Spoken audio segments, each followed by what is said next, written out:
Чарлс Капчан наведува дека не го изразува само својот, туку и ставот на многумина американски аналитичари дека е крајно време да се реши спорот. Вели свесен е за потешкотиите и за тоа што се друго освен името може да имплицира прашањето, но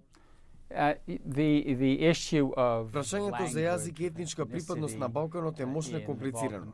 Никој нема да ги реши спротивставените тврдења преку ноќ.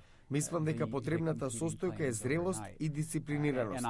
Време е обете страни да се отклонат од играта на обострано обвинување и да се зафатат со задачата и да го решат прашањето. Има и конкретна препорака како да се стори тоа. Туку е потребна креативност, да се најде формула со која македонците сметаат дека го зачувале својот културен и историски идентитет.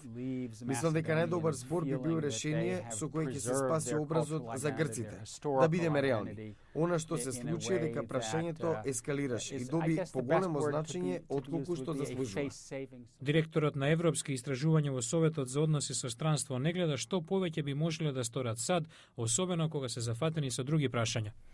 I think that the United States Мислам дека Соединетите Американски држави чинат добро кога го изразуваат своето мислење, притискаат врз страните, но ги оставаат главните преговори на Обединетите нации и на Европската унија.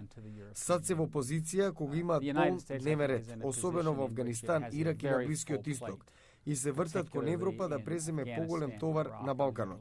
Ова прашање посекако е едно од оние во кои европејците треба да предничат. Капчан верува дека обете страни почнале да увидуваат дека е време за пресврт. Би ги охрабрил обете страни да бидат подготвени да дадат, но и да добијат. Обете да не доаѓаат со црвени линии и услови, туку едноставно да се каже: доволно беше. Ајде да продолжиме со животот и да најдеме компромис. Let's get on with life.